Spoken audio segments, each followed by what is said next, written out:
afternoon, everyone. This is our Bedroom Convos here. Welcome to another episode. Tonight, we'll be having a very special guest, a friend of mine by the name of Siyabonga Mshibe, a property practitioner, a chairperson of the South African Youth and Property Association. So we'll be hanging out with him in a bit. Stay tuned.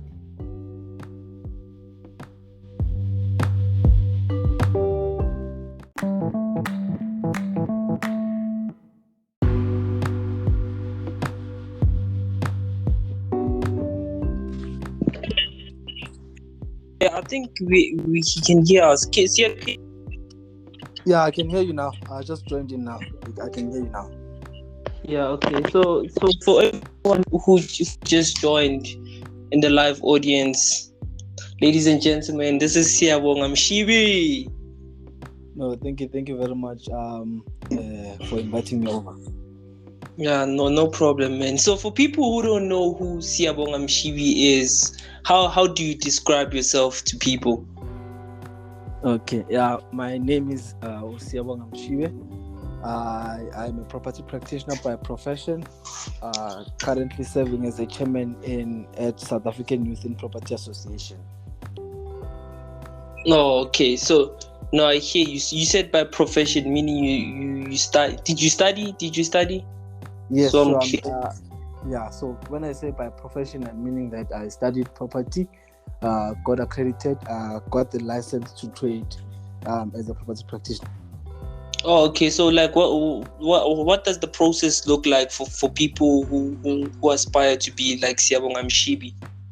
So basically, the entry-level initial factor to become a property practitioner is quite low. Either you might be exempted from your previous qualification that are related to the industry, which is property. You get exempted, and then the other step is writing a board exam, which is your PDE exam. Okay. Then that's where you get accredited to trade, because before you trade, there's what we call an FFC, which is Fidelity Fund Certificate. Okay. That gives you the right to actually sell properties, do rentals, and do all the property transaction in the space. Oh, okay. No, I understand. So like, what for someone like you, I mean, what prompts you to get involved in like property? Why not music? Why not, why specifically property? I think it's from I left my 9-to-5 job to actually join the property space. It was a risk at first, but I saw the numbers in it. I saw the opportunities that are within the property space, and my biggest fear was that in everything that I do or I study, I always wanted to be relevant in what I do. So meaning that I wanted to make sure that in the next 5 years, next 10 years, will I be able to keep the same job that I'm doing today? That was my first thing that hindered me to actually join the property space, because I was actually working as a intern program manager and coordinator at Vets Business School. Okay. And then when I checked the daily routines of what I'm doing, the daily activities of what I'm doing, I checked the future prospects of that. Will I be in demand in the next 5 to 10 years? Because if you check currently, we have a very, very huge high unemployment. I think it's 34%. 70% of that is the youth. Those numbers on its own just gives us an idea.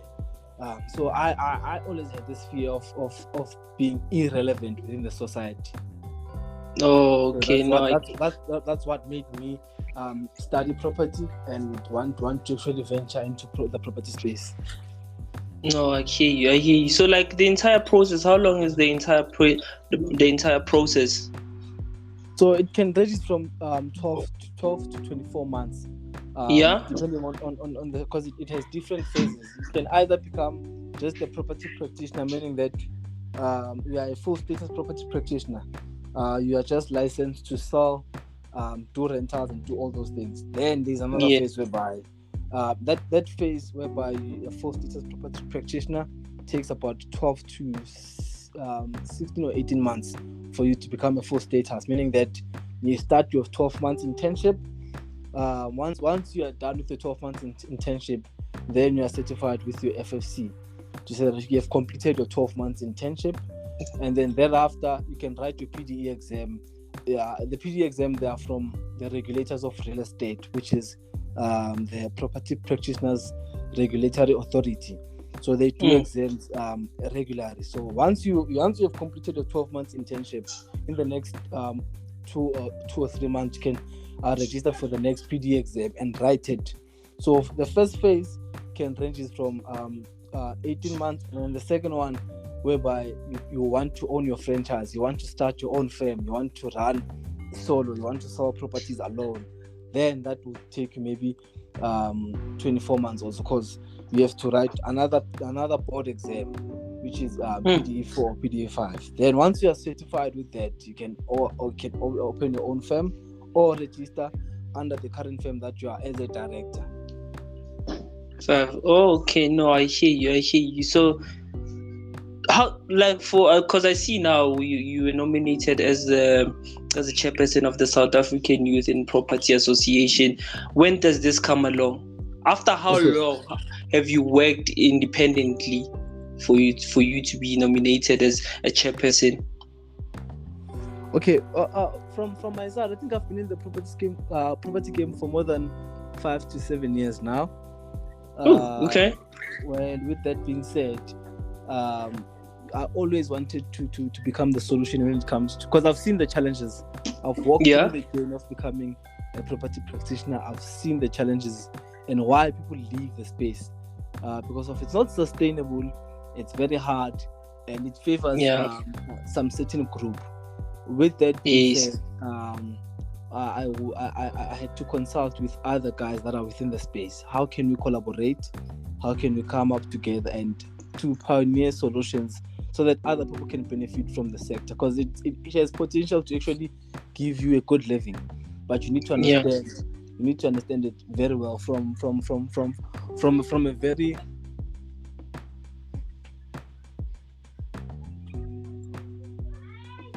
Do you hear me? Yeah, can you please repeat that? I think your mic you have something wrong with your mic. Can you please repeat so I can? Yeah, I was saying that, look, when I joined the South African Youth in Property Association, it was purely to actually pioneer and the solutions within this, so that other people can benefit from it. Like I've said, I've walked through the journey of transformation, whereby it was difficult for me to maneuver around the property space. It's commission based, so you only get paid when you get a deal secured. And roughly, when you check the time frame for one to conclude a deal, it's from 1 to 3 months. Meaning that if someone says, I want to buy this house, for you to complete that transaction and get paid, that process takes about 3 months. So many people leave the sector because it's not sustainable. They've got immediate responsibilities. They're like, I can't wait. But we've got ways in which we can actually make it work. We've got ways in which we can make sure that you get a good living out of this. So which is why at South African Youth in Property Association, we get all the necessary tools for one to become a successful property practitioner. Okay. So I hear you. So like I've been asking myself a question to say, like, what are some of the things they do, like do they look at when they nominate you for the position you're currently holding? What are some of the things that they're looking at? I think it's the first, it's the person from the sector who's more active within the property sector, who has been consistent in what they've been doing, and who's been in the real estate. We're looking at young people who's been in the real estate sector for the most years. Not most years, as in like 10 years or what, but who has been consistent within the space. And also most of that, it's the qualities, the leadership qualities.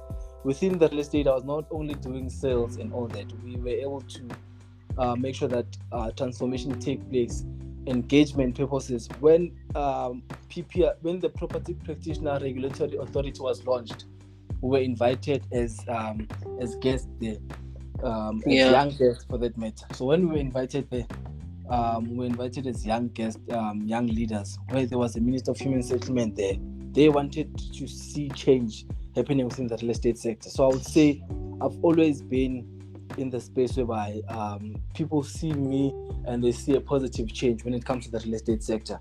And in most of the conversation that was happening within the real estate sector, I was part of that, meaning that So with that being said, it's easy to because another challenge that delays transformation is that if we appoint people that don't understand the sector, they spend too much time and too much resources in researches and how can they come up with solutions. But if you bring someone who's been in the real estate sector, they already know how it is to become a property practitioner. They already know what are the challenges in that. So those are the things that they looked into.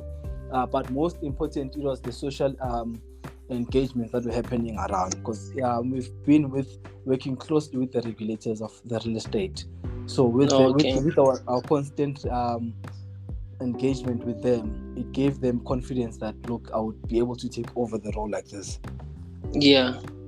Okay, so I hear you. Earlier on, you did mention something about collaboration, and I want to take you back to that. So I see people like DJ Spoo, they're also in the space of property with the initiative they're running, the Ingonyama Property. I'm not sure, Ingonyama Property something. Can you please look it up for me? So it's Ingonyama Property something. So what does a collaboration look like for someone like you? Okay. If I was to come to you and I say, can we collaborate on a project of some sort? Like, what does that look like? I think what about teachers are actually doing is that they're taking advantage of the wealth they see. Remember, we're talking about guys that are in the media space.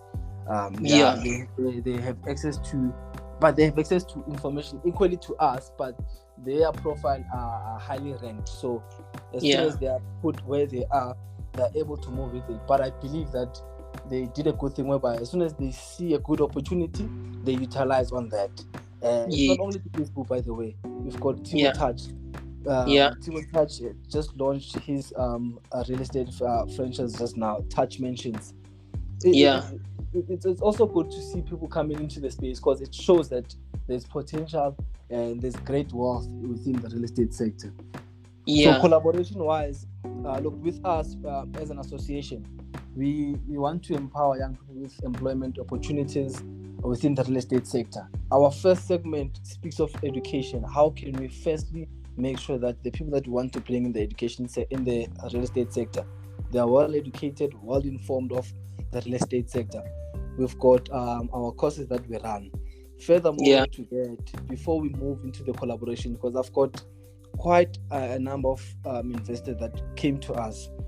Others have stock, meaning that they've got properties that they sell. They were like, look, we've got assets that we want to sell out. Can you help us with that? Remember, we're not a real estate company, but we are affiliated with other companies. So such collaborations, when they come to us, we are able to filter them down to the companies that are affiliated to us to say, look, as much as we've got young people that want to be in the real estate sector, we also have stock availability within us to filter it, so that as soon as you get your education, you can get your first-hand experience on how you sell your property. There's stock availability with us.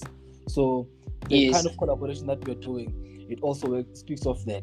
We collaborate with other property investment companies, individual directors, so that there are opportunities within the space, and we are able to filter it down and give other people opportunities within that.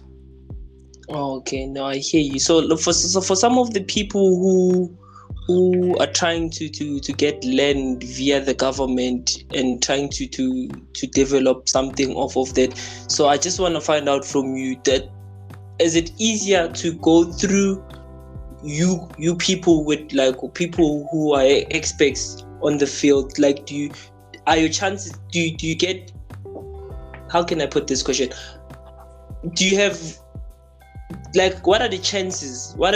I'm saying the odds. Like, if I come with someone like Sia, as someone who's an expert in the field of property to the department that deals with like land and everything and development and all of that, do I have higher chances that I'll get the land for development if I come with someone like you? Or is it still the same? The odds are still the same, regardless that I'm coming with Siya, who's an expert in the field and he knows what he's talking about. Okay, I think a question also, if I were to narrow it a bit, remember, when it comes to knowledge-wise, it's always best to use people that are in the field, and their experience has been proven out there. That look, these guys know what they're talking about. Because right now we need to make sure that also as the association, we play within our geo restriction. We don't end up having to be all over the place when it comes to property. But with that being said, it's always best to collaborate with people that are in the field and they know the knowledge, because they will actually take you right at your end goal. There are many organizations that we are affiliated with, the ones that speak with land development, social housing, and all that. So when for example, if you approach us and say, look, I've got a project of this nature, I want to develop like this, we know very well where to redirect you, and that will actually speaks of what you're trying to do, so that we make sure that the goals that you're trying to achieve, they're achievable. And we also stick to our mandate of transforming the real estate sector. No, okay, I hear you. Okay, so what are some of the initiatives that you have in place to make sure that you alleviate the unemployment rates, like the youth unemployment rates? What are some of those initiatives that you have in play? Okay, currently we will be meeting the Minister of Human Settlement on the 11th of July as an association. It's an event hosted by the regulators. Through those, that's where we will be tabling down property programs that we'll be running, and other social initiatives that we have in place. We currently run a membership whereby, through our membership of at South African Youth in Property Association, when I abbreviate it, I call it SAYIPA. Yeah. Through our association, the first thing you get there is educational content. There are accredited courses, there are non-accredited courses. As soon as you become our member, you can have access to that, meaning that that's our first phase of combating unemployment. Because like I said, our first pillar is making sure that as we combat unemployment, we make sure that we skill and upskill through education. So our first phase will be education. Then we have employment opportunities within the real estate sector. So for example, if someone wants to enter the real estate sector, they don't know where to start, we've got companies that are able to host real estate candidates, meaning that they take them from point A to point B. With us being on board, having to do workshops, mentorship, we are able to make sure that specific individual runs through the journey of becoming a successful property practitioner. Also, we've got programs called One Learner, One Property Practitioner with our company that we are affiliated with, which is called Libertalia, meaning that through those programs, we are able to give learners stipend. They're able to earn a stipend. They're able to go to class to learn the NQF level 4, which is the entry level of real estate. Yeah. Got many other more programs that are going to be coming in. That, just like I told you, we'll be engaging with the Minister of Human Settlement, tabling down, and not saying that these are the only options we have to combat unemployment within the real estate sector. And just to give you a breakdown of why we start with the segment of real estate property practitioner. When a property sale takes place, it gives birth to many other professions. Maybe I can say 9 professions out there, because when they sell a house, it goes to conveyancing, it goes to attorneys. They need to draft the transfer documentation. It goes to deeds office. There's someone that needs, those are different jobs that are being attended to just for one sale of a property. It goes to the banks. Someone is vetted if they qualify. It goes to deeds office for transfer. After it goes to deeds transfer, the municipality needs to do a change. They need to change their account. So that's why we say, look, we may be focusing on one segment for now, but one key role gives birth to 10. So we are multiplying bigger and stronger. So if we are able to say, look, we have empowered 50 learners through our programs, and if you say 50 times 10, it gives you 500, meaning that from our 50 we have able to secure another 500 jobs. 500. So it's also working in a smart way on how we can make the education system much more better, the unemployment rate, making sure that we deal with it as Yeah, no, I hear you. Yeah. So how involved is the government in SAYIPA? So basically, we wouldn't say the government is involved in SAYIPA per se, because the SAYIPA mandate we get the mandate from the young people. You understand? Okay. So then we go to the regulators of the real estate. Then we want to submit what the young people are saying. If the industry changes, they're able to say, look, we are going back to the young people within the real estate sector, saying that there will be changes here and here. What are your opinions? We draft down those opinions and submit them to the regulators. If we've got any concerns or whatsoever, I wouldn't say the government is more involved in SAYIPA, because SAYIPA is not a government institution. It's an independent institution, by the way. So I wouldn't say government is that much involved. But we do get what's this government institution having to work with us, like your services SETA. We work closely with services SETA and other organizations. No, okay, I hear you. So do you think like the youth in South Africa is informed in what you're doing? Do you think? I think what I understand better is that with the high unemployment rate, we have the fear of starting, meaning that if you become a property practitioner, will I survive in the industry? That's the first fear. Being informed, yes, that's what we're doing. That's why we're doing the groundwork right now. That's why we're going to different schools, we're going to universities. For anyone who's interested in the real estate sector, look, there is an association of this nature whereby you can get so much benefits out of it and get a chance to actually voice out your opinion within the real estate sector and transformation. So we are working on that on a day-to-day basis, so that we make sure that no one is left behind, because what is important is information. I mean, right now there are so many people, when I have conversation with them, they're like, look, I actually didn't know about the real estate profession. I thought it's difficult to enter there. It's very frustrating.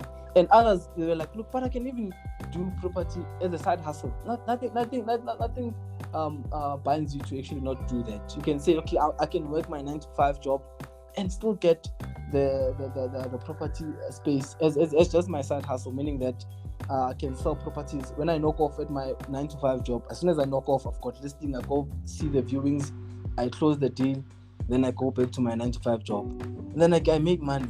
So it's those that we keep on. That's why also we go to platform like yours. I think the 2 weeks back I was at Kaya FM, and then Radio.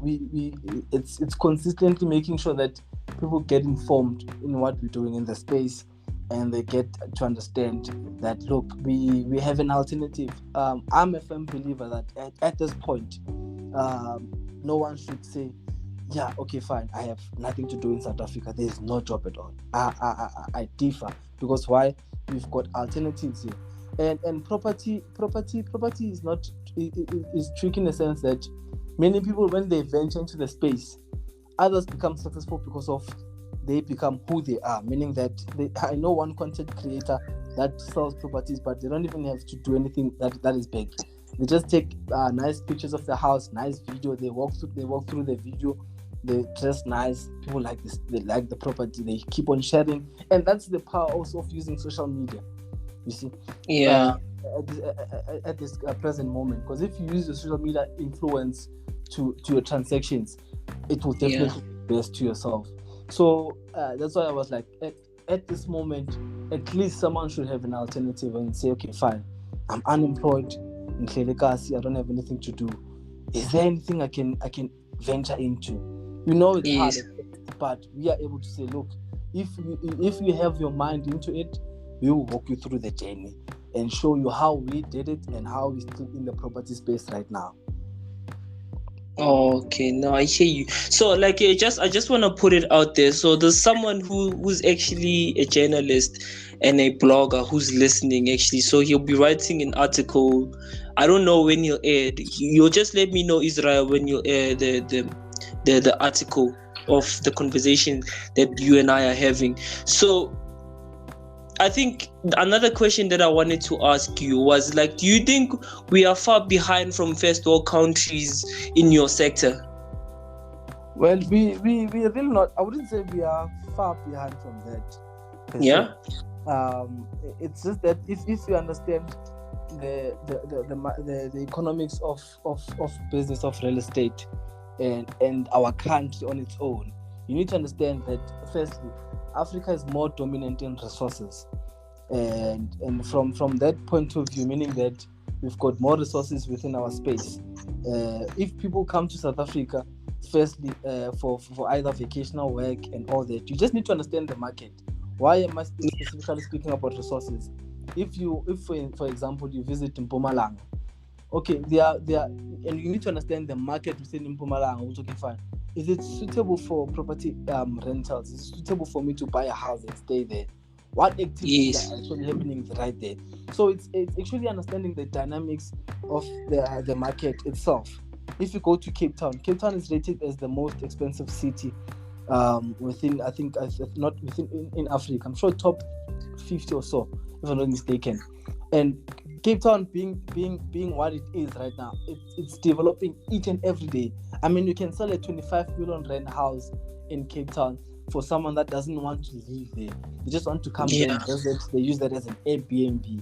If you check Durban, these are the coastal areas, by the way, and you check Gauteng is more populated on rental and people that want to reside this side because of why? Of the opportunities that are available this side of Gauteng. They come here, they want to reside, they want to work, study maybe for 3 years, or maybe have a job that is for 5 years. Then when you go on a vacation, I mean, if I can ask you for personal, when you go on a vacation, you wouldn't think of Gauteng. The first thing that would come on your mind would be maybe Durban, Cape Town, and just all those coastal areas. And this is where property comes in. Remember, when you're going on a vacation, want a property to rent, there's a property practitioner involved in that transaction.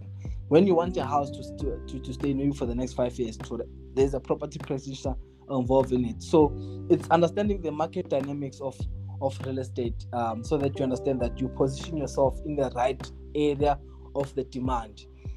That's why even we're not saying you should only sell high exclusive properties. I mean, even check Soweto right now. Soweto is the most selling township also in Gauteng. If you can check our township, compare Soweto and Katlehong, compare the two. Soweto is the most selling. The economy in Soweto is booming. You understand? But why is that so? And you must understand, Soweto has got those remarkable places. What was this? Vilakazi Street. If you go to the street, there's a lot of activities happening that side. Even when tourists come to say, look, I want to come to Vilakazi Street because of what happened on the apartheid era. They go that side.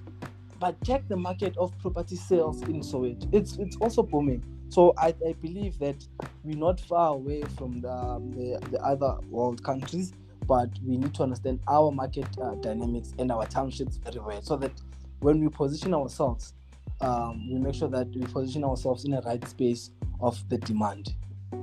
Okay, no, I hear you. So, what are some of the books that you would recommend for someone who wants to upskill themselves and inform themselves about what you are doing? Because you are talking about the economics and the right side of the demand. If someone who doesn't have the means or the means to have the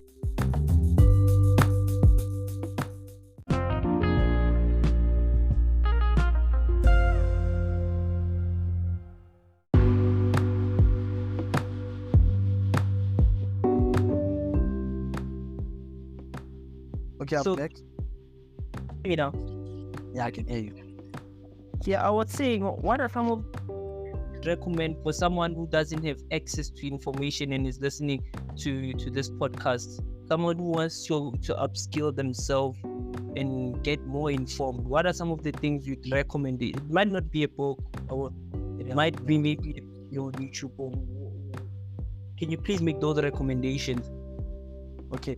Personally, I'm one person that I study the people that are successful in different angles, meaning that your Warren Buffett, and the book that I would recommend specifically, the book is Rich Dad Poor Dad, and just if you study the people that have made it not in the real estate industry, but if you study the people that have made it either in different other sectors.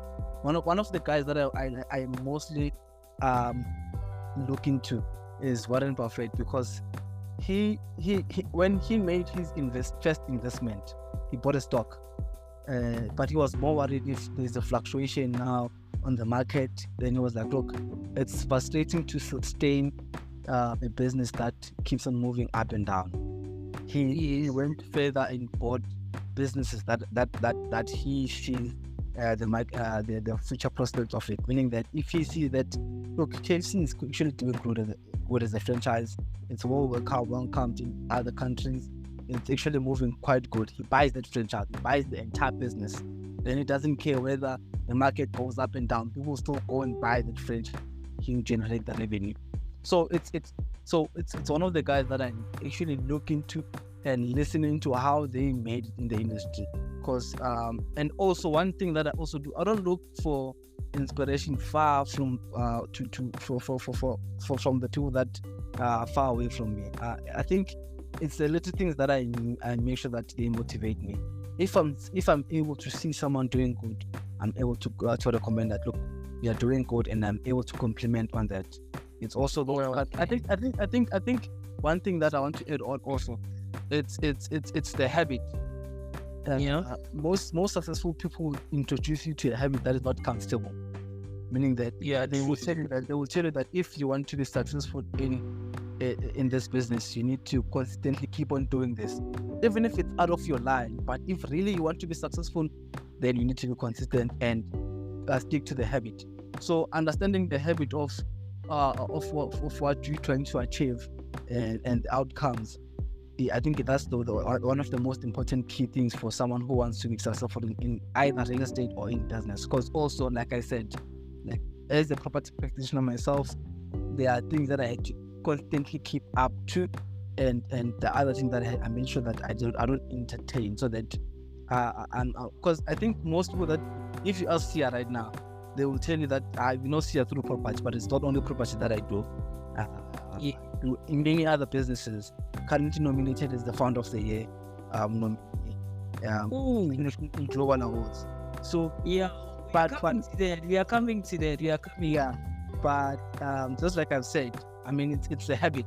I wanted to be seen as a positive drive in the society, so I had to make sure that I position myself in a space where it allows me to bring change. Like I told you right now, it's not only property. Yeah, you did mention that it's not only property that you do.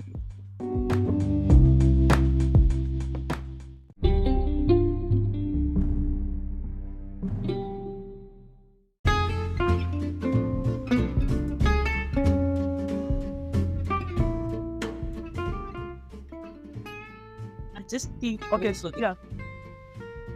Can you hear me now? Yeah, I can hear. I'm back. Yeah, I was saying you were still explaining some of the businesses you were doing, but people know you for property. You were still saying something. Yeah, I think I was saying that I've positioned myself in a space where I wanted to be seen as a positive drive, not just seen as a positive drive from maybe social media only, but I wanted to make a change. Understand? Yeah. And equally, that being said, that's why I'm a firm believer that we rise by lifting. So through my work, I've been able to assist many other. I'm sure over 100 people can say, look, Sia has assisted me with this. Sia has helped me out with this, including employment opportunities that are within the space. I've got guys that can say, look, I'm here through Sia. Understand? And also we need to understand that you don't need to put your eggs in one basket. Meaning that you need to make sure that you diversify your portfolio in many ways. The reason why I like is that it gives you access to actually beyond the market financial freedom, so that you can diversify yourself.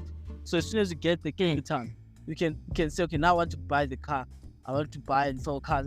So the real estate first for me is the foundation of everything that I become. It gives me financial resources, financial freedom, do everything, and the knowledge in it. Because everything that we do right now, it involves real estate. Everything that it involves real estate. So from that point, real estate gives me the foundation. Then I can move into other ventures. Right now, if I want to start a business of selling something, I know that I need to raise my capital through real estate. I don't have to wait for government. Because another problem that I'm having, and it's a seller's challenge, we feel too entitled to things that are supposed to be given to us. Unlike us having to work our way up in getting So right from there, I mean, you can wait for 10 years if you want funding. You will wait until someone else, until you even forget about your business plan, or until the land you saw is now developed. You understand? But if you're work your way up, you've got resources to actually elevate, then you're able to say, look, now I can move. I want to buy land. I need to close so many deals so that I can do this. It's owning up yourself. I think one of the most key things that I always speak about when I'm invited to as a speaker is having to own up to ourselves and be accountable. That's how we build good leaders. That's how we become a good reflection to the society. So that we don't have, because even with our association, we don't want to say, look, join our association. Yes, there are benefits, there are things you will get, but those are the tools that help you to actually build yourself. Because we're not duplicating Siyabonga Mshibe or Obama or something like that. No, we want to use who you are, your true lesego in the society, or what you feel is. And we not all of us want to bring change in the society. I mean, you've got people that make money in real estate, and they just go live a fancy life. It's the ambition, and there's nothing wrong about that. Then there are guys who are like, look, when I make money in real estate, let me go and reinvest elsewhere.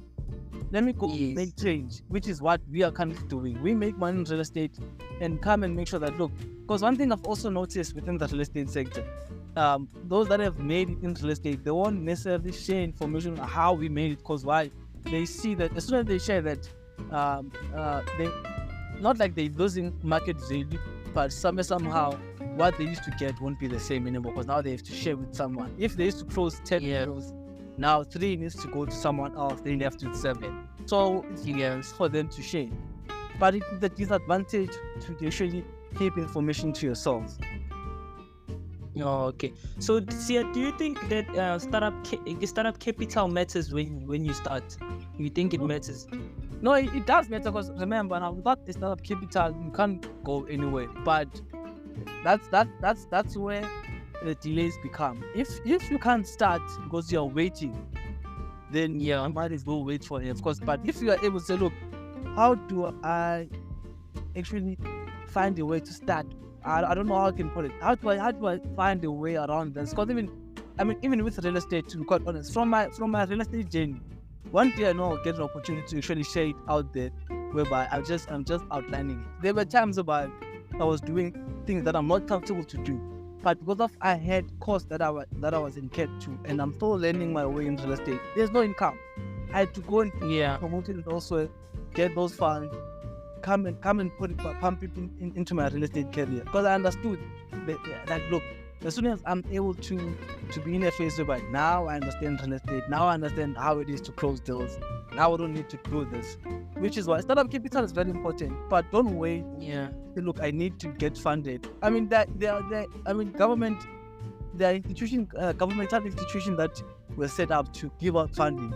There are youth institutions that were set up to give employment opportunities. But check the unemployment rate. It still reflects a different thing. And you must understand, we're using money, taxpayers' money, to actually fund projects. Hence is why I was like, somehow we need to be accountable. As soon as we get the information, we need to maybe try and understand it and see how best we can actually use those opportunities to get the funding, to get more and more resources to actually be where we want to be. Yeah, no, I hear you. So like, if I was to say like, Sia, I want to start, and how much money do I need? How much money would you advise for me to get?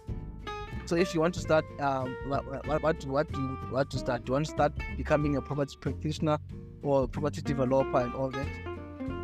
So I'm saying a practitioner. Yeah. Well, if you want to start, remember it's a profession. So it's different ways. If you are able to fund for your qualification, we can help you get a firm that can host, meaning that it can employ you to become their intern.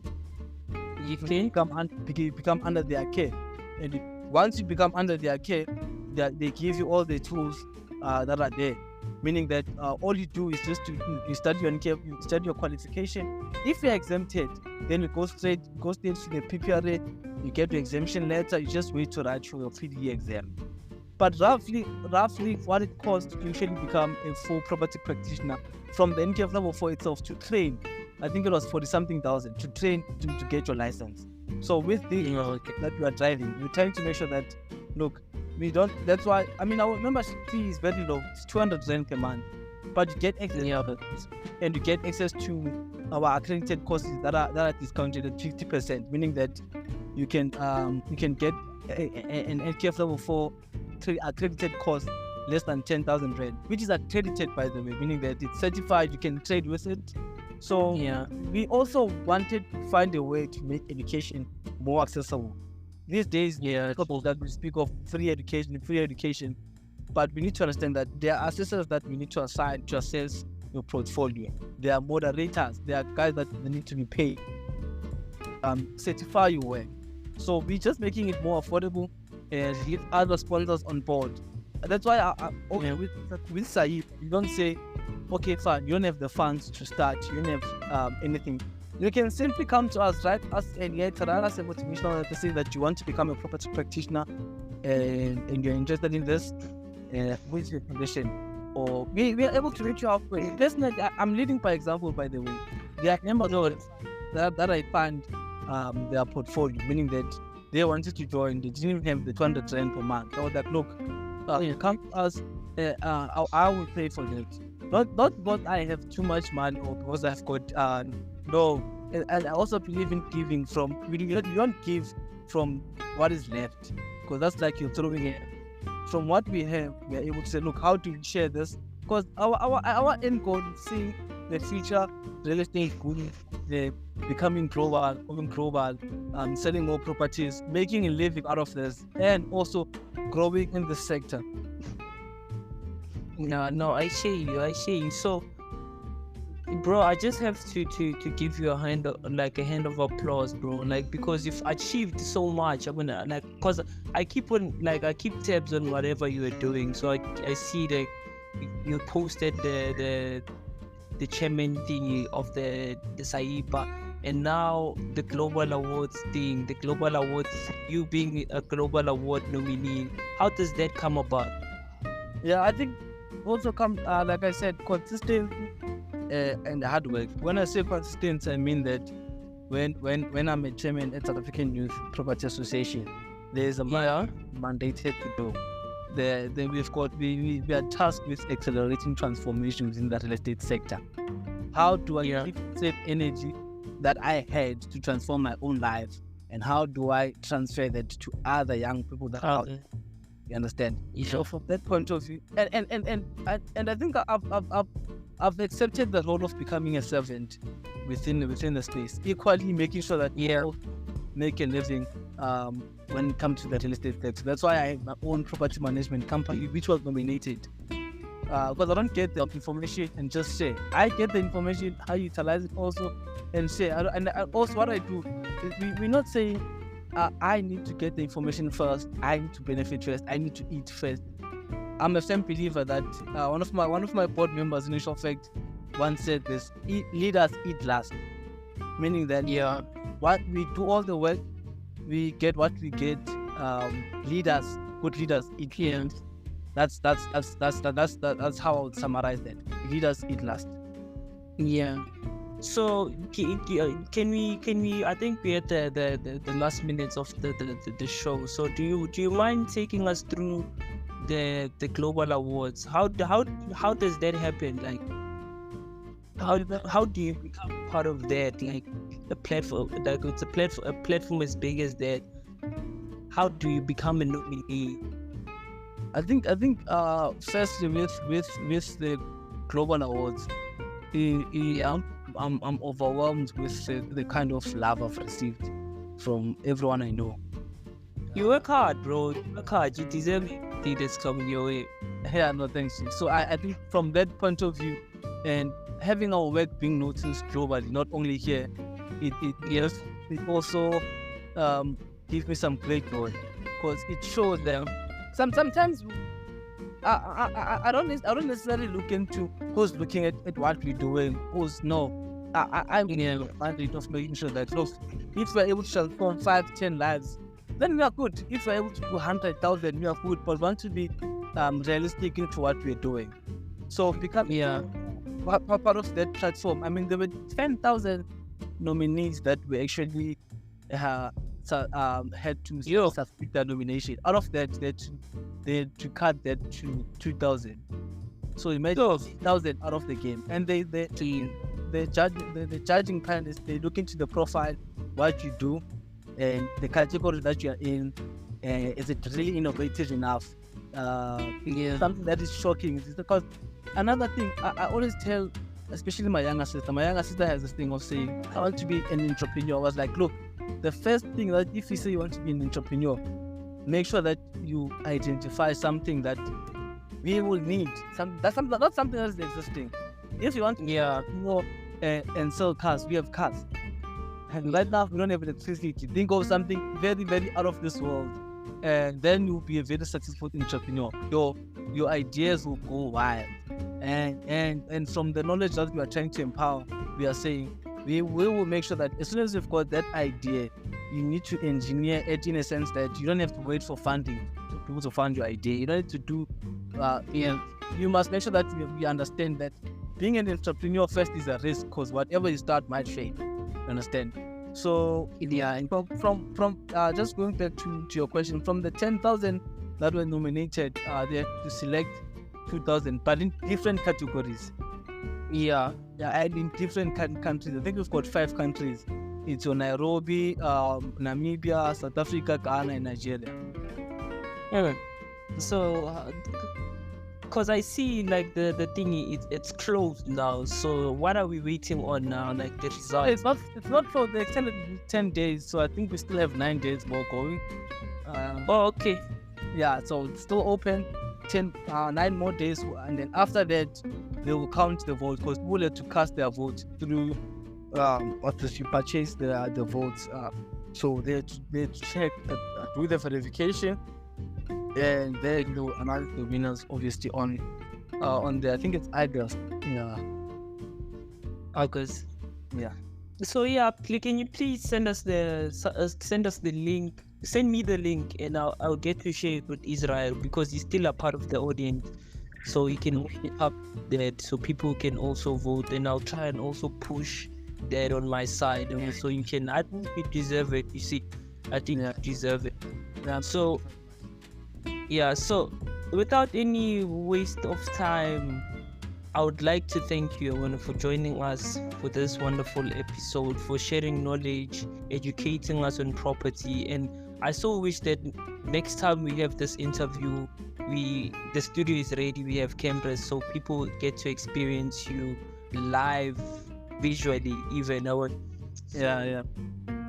So thank you again, Sia, for joining us. So what are your handles on social media? Where can people find you? Okay, I'm not really a social media person right now. On Facebook I'm Siyabonga Mshibe, my name. I think on all my social media pages it's my name, same name, Siyabonga Mshibe. Okay. On Instagram is Siya_Mshibe. Oh, okay. So there you have it. We had our wonderful guest by the name of Siyabonga Mshibe, a property practitioner, South African, and he's the chairman of the South African Youth and Property Association. So for some of us who want to follow the podcast or follow me, your host, Lesefo M, you can go on Instagram, it's Lesefo_MH, Facebook, it's Lesefo_MH, Instagram, Lesefo_MH, TikTok, Lesefo_MH. Have a lovely day, yo. Cheers. Cheers, man.